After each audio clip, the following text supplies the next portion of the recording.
तेलंगाना, जय बोलो तेलंगाना। श्री मानिकराव ठाकरे जी, श्रीमती यशस्विनी जी, श्रीमती झांसी रेड्डी जी, श्री कोदंडराम जी, श्री दिनेश गुंडूराव जी, श्री राजैया सिरसिल्ला जी, श्री बलराम नायक जी, श्री धोमती संभैया जी, श्रीमती अरबली स्वर्णा जी, श्रीमती झांसी रेड्डी जी, श्री रोहित चौधरी जी, आप सबका इस सभा में बहुत बहुत स्वागत। मंच पर उपस्थित सभी कांग्रेस के नेतागण, सभी कार्यकर्तागण और मेरी प्यारी बहनें, मेरे प्यारे भाई, आप सबका इस सभा में बहुत बहुत स्वागत। వేదిక మీద కూర్చున్నటువంటి కాంగ్రెస్ పార్టీ నాయకులకు, వేదిక మీద ఉన్నటువంటి కాంగ్రెస్ పార్టీ అభిమానులందరికీ మీ అందరికీ నమస్కారాలు, ధన్యవాదాలు। सोमेश्वर नरसिम्हा स्वामी जी की जय, नरसिम्हा स्वामी जी की जय, पालकुरी की सोमनाथ जी की जय। ये You can't hear me? These are too far. Now? Okay? या ओके, सुनाई दे रहा है? दे रहा है? सुनाई दे रहा है? या बोलिए। వినిపిస్తుందా అందరికీ? देखिए, आपकी जो धरती है, महापुरुषों की धरती है, एक तरह से एक पवित्र धरती है। यहाँ आकर मुझे गर्व बहुत हो रहा है, खास तौर से इसलिए कि यहाँ पे एक आपकी महिला उम्मीदवार है, नौजवान है, और जब भी मैं देखती हूँ कि एक महिला खड़ी है और उसमें वो नौजवान है, उसमें ऊर्जा है, शक्ति है, तो मुझे बहुत खुशी होती है। जब यशस्विनी जी बोल रही थी तो मैं झांसी जी के पास बैठी थी, तो मैंने पूछा आपकी बेटी है या आपकी डॉटर इन लॉ है? तो झांसी जी ने बोला ये मेरी बेटी जैसी है, और कम ही ऐसी सास बहू दिखती है जिनमें इतना प्यार है। लेकिन ये जो हनुमंडला परिवार है, ये अपने आप में एक खास परिवार है, क्योंकि इन्होंने, इस परिवार के हर सदस्य ने आपके लिए काम करके दिखाया है। गरीबों की भलाई के लिए इन्होंने जमीनें दी, स्कूल खोले, लाइब्रेरी खोली, और आप सबको तो मालूम ही है कि एक तरफ इनका परिवार है और दूसरी तरफ बीआरएस के नेता जिन्होंने आपसे जमीन छीनी है। आप सबसे जमीन छीनी, वक्फ से भी जमीन छीनी। तो देखिए, आज आप इतनी बड़ी तादाद में यहाँ खड़े हैं, बहुत समय से इंतजार कर रहे हैं कि मैं क्या बात करूंगी आपसे, तो मैं आपसे आपकी काम की बात करना चाहती हूँ। जो चुनाव का समय होता है, वो क्या समय होता है? वो सोचने का समय होता है, देश प्रदेश की जनता की जागरूक बनने का समय बनता है, और ये समझने की जरूरत होती है इस समय कि आपके नेता कैसे हैं, राजनीतिक दल कैसे हैं, कैसी सरकार आप चाहते हैं। आपका प्रदेश नया प्रदेश है, 10 साल पहले ही बना, और 10 सालों से आपके प्रदेश में बीआरएस की सरकार है। ये प्रदेश आपकी मेहनत से बना है। आप में से लोग वो लोग हैं जिन्होंने इस प्रदेश के बनने के लिए आंदोलन किया। आप ही के त्याग से, आप ही की मेहनत से जाना जाता है। आज भी अगर दुनिया में आपकी पहचान है तो ये आपने पहचान बनाई है अपनी मेहनत से। यहाँ के किसानों ने, यहाँ के युवाओं ने, तकनीकी हुनर से, और यहाँ की महिलाओं ने। तो इस प्रदेश की हिफाजत करना, इसे सुरक्षित रखना, इसके लिए सही निर्णय लेना, ये आपकी जिम्मेदारी बनती है। और इस जिम्मेदारी को निभाने के लिए सबसे महत्वपूर्ण चीज आपका वोट होता है। तो वोट देने के समय हमें क्या समझना पड़ता है? हमें समझना पड़ता है कि नेता की नीयत क्या है, उस राजनीतिक दल की नीतियां क्या है, और किस तरह से हमारा फायदा, आपका फायदा जनता का फायदा वो सरकार या वो राजनीतिक दल या वो नेता कर पाएगा। इस समय हमें ये भी सोचना पड़ता है कि जितने शहीदों ने अपनी जान दी इस प्रदेश को बनाने के लिए, उनकी शहादत व्यर्थ नहीं होनी चाहिए। तो आज यहाँ खड़े हुए मैं आपके प्रदेश की जो हालात हैं, जो आपकी समस्याएं हैं, जो आपके मुद्दे हैं, उनके बारे में बात करना चाहती हूँ। यहाँ पे नौजवान कितने हैं? हाथ उठाओ। ఇక్కడ ఎంతమంది యువకులు ఉన్నారో అందరూ ఒకసారి చెయ్యొద్దండి। सभी नौजवानों, అందరూ యువకులే। बताओ जरा कि इन 10 सालों में कितनों को रोजगार मिला है, कितनों को नौकरी मिली है? नहीं मिली, దొరకలేదు। आपको मालूम है कि आपका प्रदेश बेरोजगारी में सबसे जो ऊंचे प्रदेश हैं, जिनमें सबसे ज्यादा बेरोजगारी है, उनमें से है। आप पढ़ते हो, मेहनत करते हो, फीस देते हो, प्राइवेट में ट्यूशन भी करते हो, पेपर देते हो, पेपर लीक हो जाता है। होता है कि नहीं? అయితాయా కావా? बहुत सारे नौजवानों ने आत्महत्या भी की है इसके ఈ चलते। పేపర్ లీక్ వల్ల అనేక మంది యువకులు ఆత్మహత్య చేసుకున్నారా లేదా? एक लड़की ने आत्महत्या की और इस सरकार ने कहा कि उसने फॉर्म ही नहीं भरा था। बाद में पता चला कि ये झूठ है कि उसने फॉर्म भरा था, उसने पूरी कोशिश की थी। जब उसने आत्महत्या की तो उसके परिवार को सुरक्षा देने के बजाय, मदद देने के बजाय उसके बारे में गलत बातें बोली। तो आज तेलंगाना का युवा क्या उम्मीद रख सकता है? मेहनत करने के बावजूद रोजगार नहीं मिलता, पेपर देने के बावजूद रोजगार नहीं मिलता, पेपर लीक हो जाते हैं, उसमें करप्शन होता है, भ्रष्टाचार होता है। तो आगे की उम्मीद क्या रख सकते हैं? आशा क्या हो सकती है नौजवान की? आपके प्रदेश में जो सरकार है वो आपके भविष्य को खारिज करती है।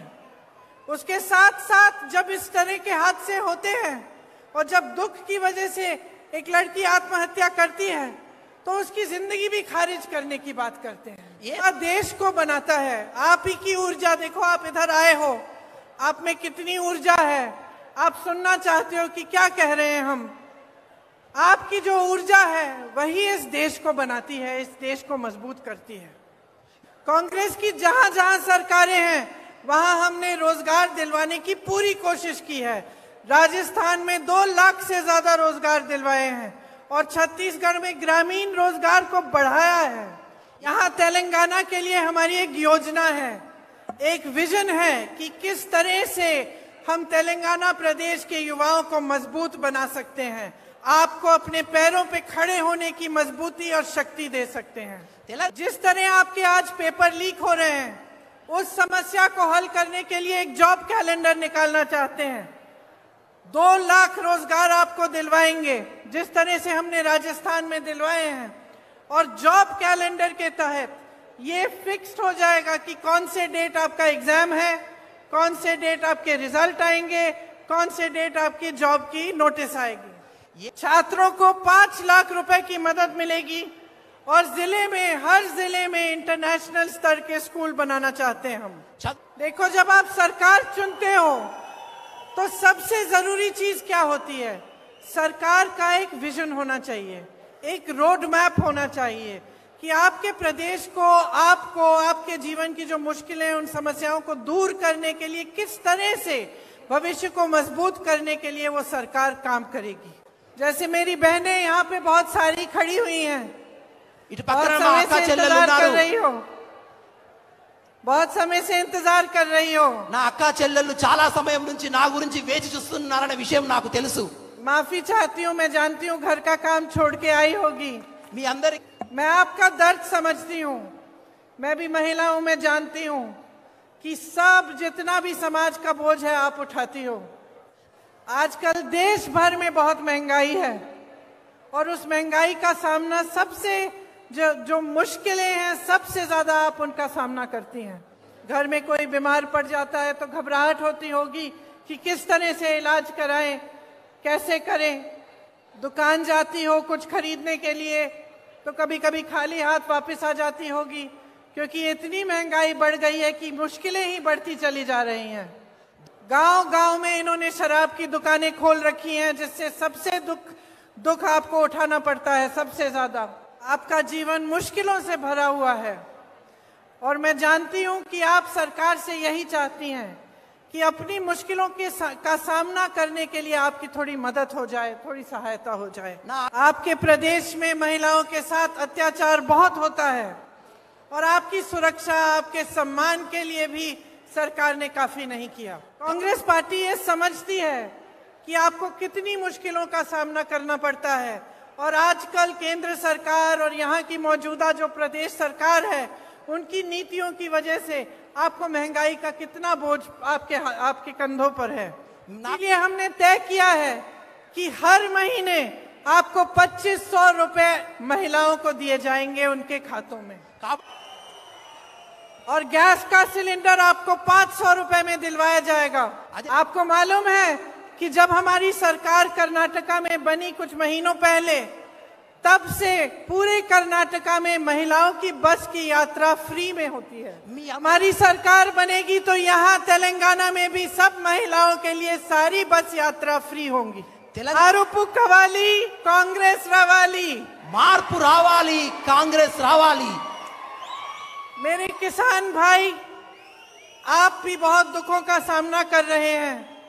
जिस तरह से आपके कर्ज माफ करने चाहिए थे वो कर्ज माफ नहीं हुए इस प्रदेश में।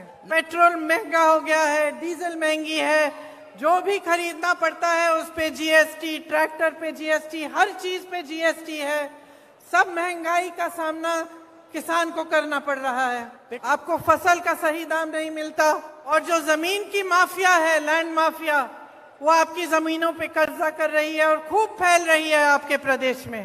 आप खूब मेहनत करते हैं खेती में और जहां जहां कांग्रेस की सरकारें हैं आपको किसानों को सहायता मिलती है।